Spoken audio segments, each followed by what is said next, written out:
नमस्कार दर्शकों, आप देखना शुरू कर चुके हैं बापू वार्ता न्यूज नेटवर्क। अक्सर हम ग्राउंड रिपोर्ट दिखाते रहते हैं, जो रियल कंडीशन है ग्रामीण क्षेत्र की वह दिखाते रहते हैं। हाल ही में मैं एक मामला आपको दिखाने जा रहा हूं पूर्व विधायक के साथ, जो कि आमगांव देवरी विधानसभा क्षेत्र के विधायक है।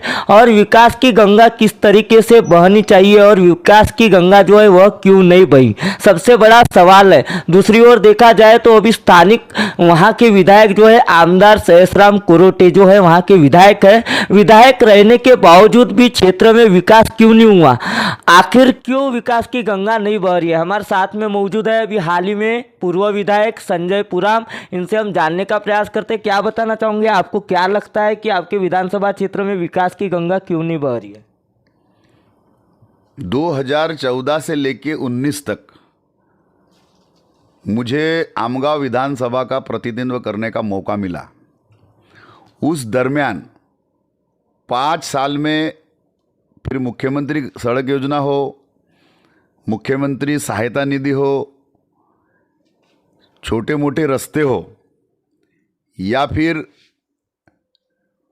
छोटे मोटे काम हो, ये अपन ने 5 साल में करने का प्रयास किया। अभी 2019 से लेके तो 2023 तक आमगांव विधानसभा के विद्यमान आमदार कोरोटे जी, जो कि वहाँ के विधायक है, आपका कहना है कि 2014 से लेके 19 तक जो विकास का काम हुआ वो 19 के बाद क्यों नहीं। मैं बताना चाहूँगा कि 2019 से लेके तो 21 तक 2.5 साल सरकार में कोरोटे जी थे। मैं आपसे आपकी बात को रोकना चाहता हूँ। एक और देखा जाए तो आवेदन दे रहे विधायक रहने के बाद, और विधायक रहते हुए अगर आवेदन देना पड़ता है तो क्या मतलब है विधायक के पद पे रहने का। पहली बात तो मुझे लगता है कि उनके पास प्लानिंग नहीं है। विकास के काम अगर करना है, अपन जब सत्ते में थे, अपन जब यहाँ के विधायक है, तो अपन को उपोषण पर बैठने की, मोर्चे निकालने की, मैं भी विधायक था 5 साल, मैंने कभी नगर पंचायत में मोर्चा नहीं लेके गया, मैं कभी तहसील ऑफिस में मोर्चा लेके नहीं गया, मैं कभी फॉरेस्ट ऑफिस में मोर्चा लेके नहीं गया। विधायक की जवाबदारी है कि पूरे डिपार्टमेंट को बुला के उनकी बैठका लेके जो सामान्य लोगों की जो अड़चन है वो दूर करवाना। हाल ही में आपकी बात को मैं रोकना चाहता हूँ। हाल ही में कुछ दिन पहले देवरी में फॉरेस्ट ऑफिस के सामने कुछ आदिवासी समाज बांधव ने धरना दिए थे, और धरना देने के पश्चात वहाँ के जो विधायक महोदय हैं उन्होंने भी अपना समर्थन दिए थे। लेकिन वह एक विधायक रहने के बाद भी वह मामले को कैसा है गंभीरता से शांत कर सकते थे, और हालांकि वह मामले की पुष्टि कर उन्हें सारी बातें बता सकते थे। पहली बात तो ऐसा है कि वहाँ जो देवरी के फॉरेस्ट ऑफिस में जो उपोषण हुआ था, वो वहाँ के आदिवासी बहुल क्षेत्र के लोगों का वो धरना आंदोलन था। उसमें वहाँ किसी का रोल नहीं था, लेकिन जानबूझ के उस उपोषण को हाईजैक करने के लिए वहाँ के विद्यमान आमदार कोरोटे जी लगे थे। लेकिन जब अधिकारी वर्गों को समझ में आया कि ये लड़ाई तो गांव वालों की है, उसमें जबरदस्ती राजकारण करके मैं सामान्य लोगों का मसीहा हूँ, ऐसा दिखाने का उन्होंने वहाँ प्रयास किया था, लेकिन वो वहाँ फेल हो गए। कहीं ना कहीं राजनीतिक उद्देश्य, आने वाले चुनाव की भूमिका, आने वाले कुछ दिनों के बाद में विधानसभा लोकसभा के चुनाव लग रहे, और चुनाव लगने के पश्चात कहीं दिंडी यात्रा निकाली जा रही, तो कहीं उपोषण हो रहे, तो कहीं कुछ और हो रहे। मतलब ये कहीं ना कहीं जनता को भ्रमित करने का काम किया जा रहा है। 2014 के पहले इस राज्य में भी और देश में भी किसी भी प्रकार का विकास का काम कांग्रेस के हाथ से नहीं हुआ। वो मोदी साहब जब यहाँ देश के प्रधानमंत्री बने, देवेंद्र जी फडणवीस राज्य के मुख्यमंत्री बने, तब से ही विकास के काम चालू हुए हैं।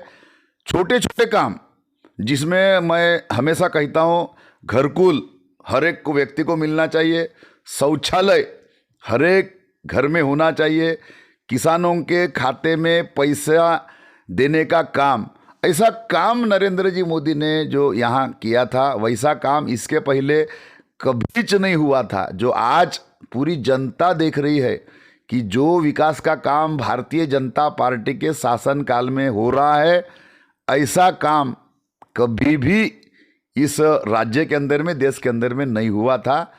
और वो काम अभी यहाँ हो रहा है। काम कर रहे हैं नरेंद्र जी मोदी, काम कर रहे हैं हम यहाँ की अभी की सरकार। दिंडी निकालकर ये लोगों को भ्रमित कर रहे हैं। 4 साल में इन्होंने कुछ भी नहीं किया आमगा विधानसभा क्षेत्र में। अभी उनके पैर की नीचे की जमीन खिसक रही है, जनता चिल्ला रही है, जनता जवाब मांग रही है कि तुमने 4 साल में किया क्या, ये तो हमें बताओ। वो कुछ कर नहीं पाए करके अभी गांव गांव में ये नौटंकी नाटक उन्होंने चालू किया है।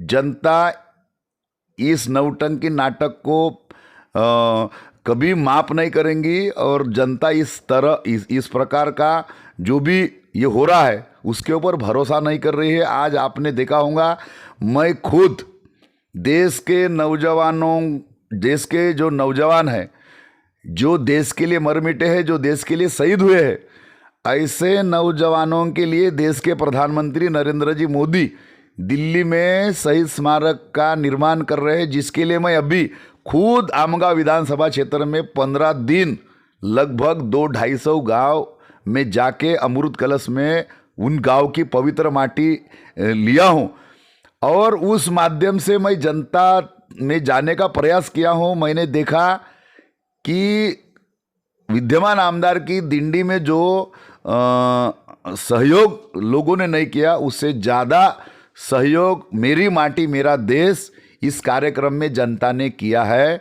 जनता समझ गई है, जनता जानती है और आजकल पब्लिक सब जानती है क्या हो रहा है, कौन झूठ बोल रहा है, कौन सच बोल रहा है। इसका फैसला भी आने वाले समय में जनता ही करने वाली है।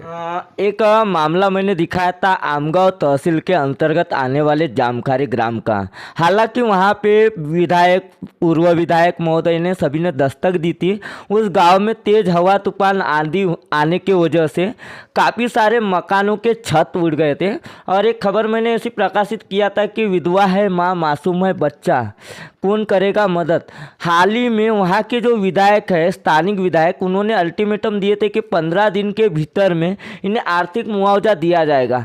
हालांकि उन्हें कोई मुआवजा नहीं मिला। वह विधवा माँ, जो बच्चा है मासूम, उनकी मदद भी नहीं हो पाई।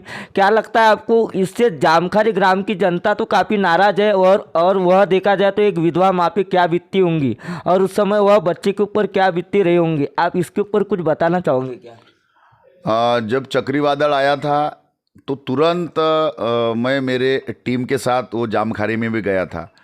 हर घर में जाके पंचनामा करने का तहसीलदार आमगांव को सूचना भी की है और उस सूचना के हिसाब से वहाँ के जो तहसीलदार है उन्होंने पंचनामा भी किया है। निश्चित तौर पे शासन की ओर से ज़्यादा मुबदला मिलना चाहिए, इस हिसाब से हमने सूचना किए थे। आज वहाँ का विद्यमान आमदार है तो विद्यमान आमदार की भी जवाबदारी है, जैसा हम गए हमारी भी जवाबदारी है, विद्यमान आमदार की भी जवाबदारी है। अब वो वहाँ का आमदार है, आमगा विधानसभा का। काम नहीं हुआ तो सरकार को दोष देता है और काम हुआ तो मैंने किया हूँ बोलता है। अभी तक वैसा ही हो रहा है कि अगर हमारे तरफ से काम हुआ तो वो बोलता है मैं यहाँ का करंट आमदार हूँ, ये मेरे लेटर से हुआ है, मेरे कहने से हुआ है। तो ये काम कोई भी करे, श्रेय वो खुद ही लेता है। अभी हाल फिल्म में आपने देखा होगा कि ग्रामीण रुग्णालय का खुद ही जाके भूमि पूजन किया, आदिवासी मुला मुलिन के जगह का खुद ही भूमि पूजन किया, बहुत सारे मुख्यमंत्री ग्राम सड़क योजनाओं का खुद ही भूमि पूजन किया। यहाँ प्रोटोकॉल कोई है क्या नहीं है। यहाँ के पालक मंत्री है, यहाँ के खासदार है, यहाँ के विधान परिषद के आमदार है, जिला परिषद के अध्यक्ष है। कहीं ना कहीं सरासरी देखा जाए तो प्रोटोकॉल की भी धज्जियां उड़ाई जा रही है। प्रोटोकॉल की पूरी तरह धज्जियां उड़ा जा रही है। ग्रामीण रुग्णालय का लोकार्पण कर रहे हैं, जिला परिषद अध्यक्ष के नहीं है, खासदार नहीं है, पालक मंत्री नहीं है, पीएस अपने ग्रामीण रुग्णालय रहे या फिर वो कोई भी काम रहे, कोई भी काम में वैयक्तिक वन मैन शो सब कुछ किया, मैनेज किया, इस तरह का वो काम कर रहे हैं। प्रोटोकॉल की पूरी धज्जियां उड़ा दिए हैं और इस तरह का काम हमारे वहाँ के विद्यमान आमदार कर रहे हैं। क्या लगता है आपको आने वाले विधानसभा तथा लोकसभा के चुनाव का जो है वह जनता करारा जवाब देंगे? यदि अगर विधानसभा की अगर टिकट मिलती है, हाल ही में स्थानिक अभी जो मौजूद आमदार है उन्हें, क्या लगता है आपको एक तरीके से जनता सरासर जवाब देंगी? इस वक्त तो जनता अपना जवाब देंगी। जनता ने सोच लिया है। जो जनता के हाथ से जो भूल हुई है वो जनता आज भी उस बात को बोल रही है। लेकिन ऐसा है कि जब अपन पावर में रहते हैं तो अपन को समझ में नहीं आता कि राजा के सामने कोई कुछ बोलता नहीं, लेकिन राजा के पीछे बोलने वाले लोग बहुत रहते हैं। राजा को लगता है कि मैं बहुत अच्छा हूँ, मैं जो कर रहा हूँ वो बहुत अच्छा है। इस भ्रम में वहाँ के विधायक है, उसका 2014 में आमगांव विधानसभा की जनता उनको उनकी जगह दिखाएंगी। दर्शकों, हमारे साथ मौजूद थे अभी तक पूर्व विधायक संजय जी पुराम, आमगांव देवरी विधानसभा क्षेत्र के। अभी हाल ही में आपने देखे क्या कहा इन्होंने, आमगांव देवरी विधानसभा क्षेत्र को लेकर कितने विकास की गंगा बह रही थी। हाल ही में एक विधायक के रहते हुए एक आवेदन देने तहसील कार्यालय पहुँचते, मतलब एक सबसे बड़ी शर्म की बात है। देखा जाए तो आमगांव देवरी विधानसभा क्षेत्र में विकास की गंगा रुक सी गई है। आने वाले इलेक्शन में जनता करारा जवाब देंगी और देखते हैं अगले पार्ट में विधानसभा के चुनाव होने के बाद जनता क्या जवाब देती है। ऐसी ही खबर देखने के लिए बापू वार्ता न्यूज़ नेटवर्क को सब्सक्राइब कीजिए, बेल आइकन पर प्रेस कीजिए। गोंदिया से देवेंद्र दमा।